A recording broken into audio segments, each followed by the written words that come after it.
Good morning, student. How are you? Actually, I was teaching the study of compound. The topic is ammonia. Means that is seventh B. Seventh B. In that, I had explained general method of preparation of ammonia. Now, laboratory preparation of ammonia from ammonium chloride and slagline.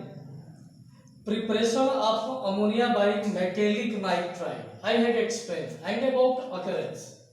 See that you have noticed that in study of compounds chapter in hydrogen chloride or hydrochloric acid, you have studied many reaction, chemical reaction, and I know your condition in the 9th class about the chemical reaction. So it's my humble request you practice the reaction on the rough copy and write the reaction many times that you can remember the reaction. In my video, I am repeating each equation 2 or 3 times. So my work will be successful when you will revise or you will do. I am not giving suggestion here because I want to complete the portion and chapter. Now I am going to explain flow chart of manufacture of ammonia by Haber's process. I had already explained Haber process. How would you prepare ammonia in a large scale? Or what is the purpose of Haber process? Your answer is that to prepare ammonia in large scale. This is the industrial preparation of ammonia. In laboratory, you can prepare ammonia gas in a small quantity, means small quantity. But for purpose means any other purpose, you have to prepare ammonia by industrial process that is called Haber process.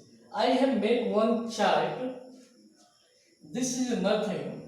I have written A, B, C. See, the direction so that nitrogen and hydrogen. First question is that. That question also I had asked you and the answer I have given in Haber process. What are the sources of hydrogen and nitrogen for lab preparation of ammonia or industrial preparation of the ammonia? First, the sources of hydrogen by Bose process. In 9th class you have studied. From Bose process we can prepare the hydrogen. Nitrogen we can get from the fractional distillation of liquid air. What is it? Fractional distillation of liquid air. Means these are the sources of nitrogen and hydrogen. Your 1 mark over.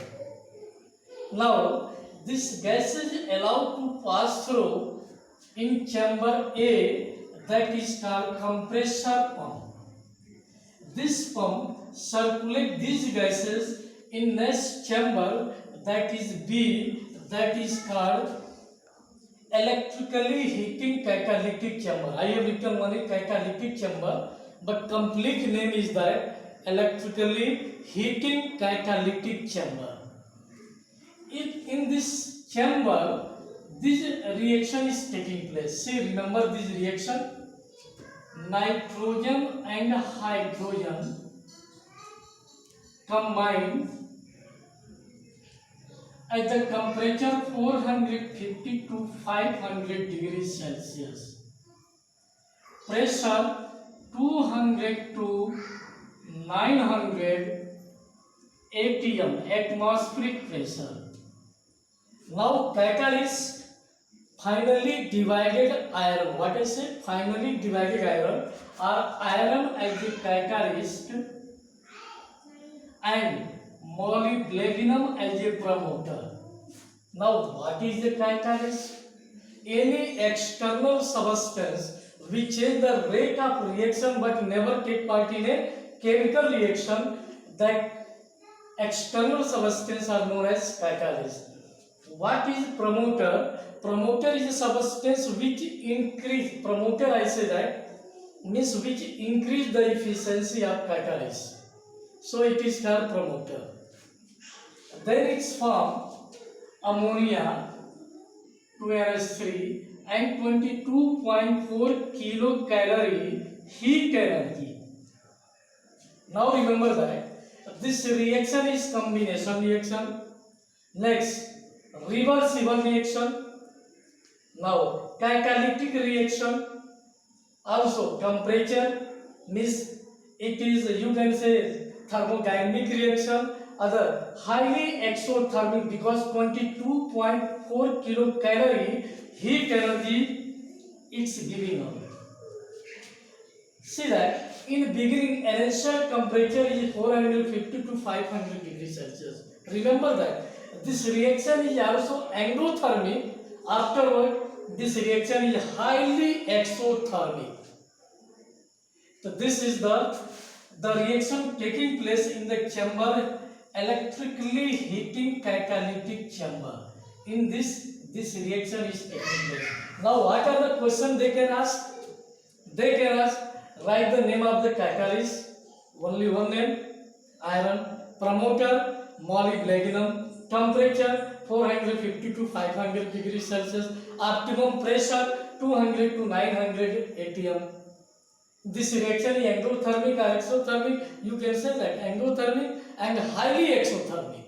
Now see that on the place of this we can use another catalyst. I am going to remove this one. Okay, study of compound. This I am going to remove. See that you can use another catalyst, iron oxide.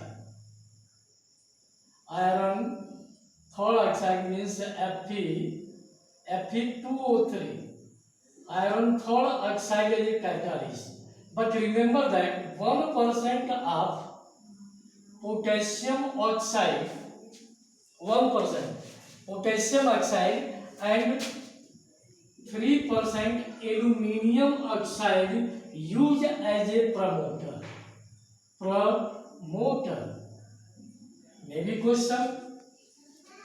In the industrial preparation of the ammonia by Haber process, can we use another catalyst and promoter?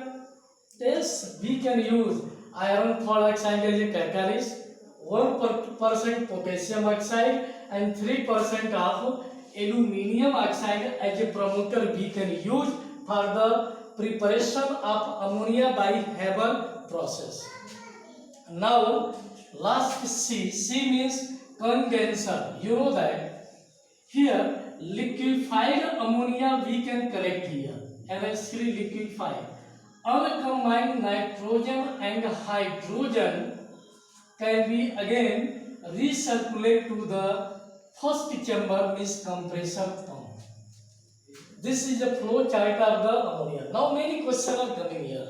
How can we separate uncombined nitrogen and hydrogen from the ammonia? Maybe question. We know that ammonia is highly soluble in water. It can be dissolved in water and form ammonium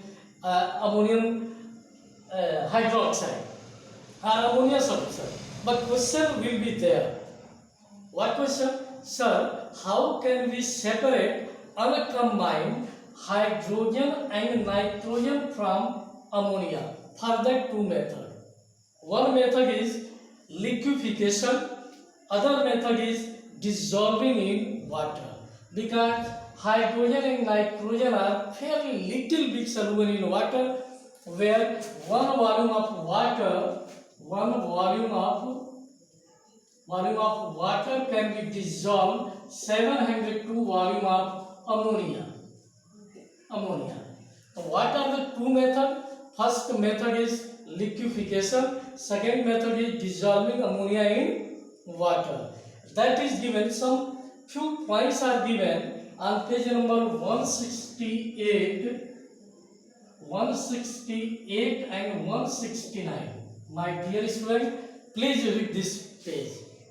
All whatever I had explained, everything given on this page number. Okay. and you underline the important line, mostly important line already I have explained here. So what are the method to separate uncombined nitrogen and hydrogen from ammonia? So only two method. What are the name of the method? Liquefaction and dissolving in water. These are two methods to separate the ammonia from the separate nitrogen and hydrogen from uncombined ammonia. Next, physical property of ammonia. Physical property of ammonia.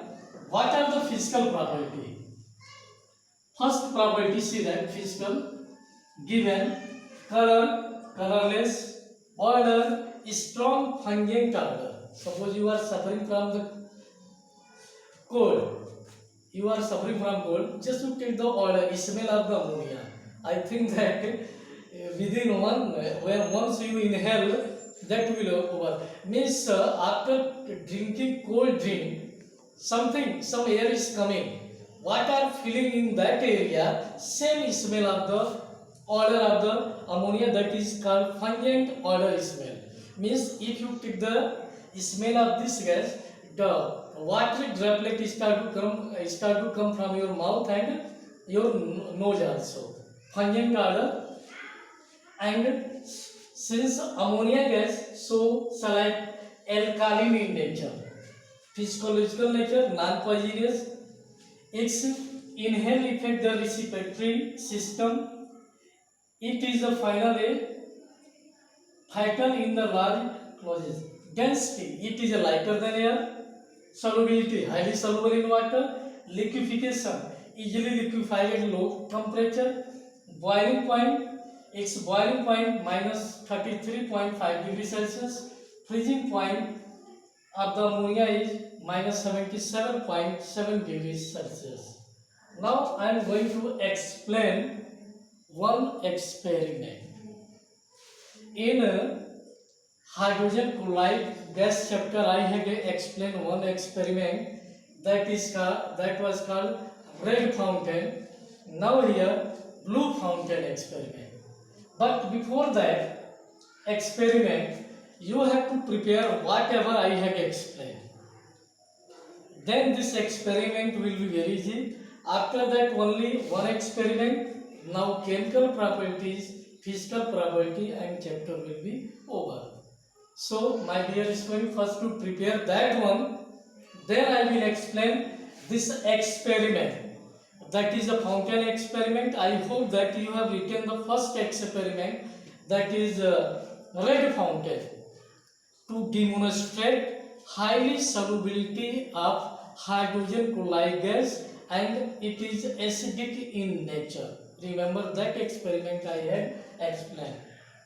So first to prepare up to that, then my next video tomorrow I will explain the blue fountain experiment, then physical property, chemical property and uses. Then the chapter will be over. Afterwards some exercise question. Okay, thank you. Have a nice day.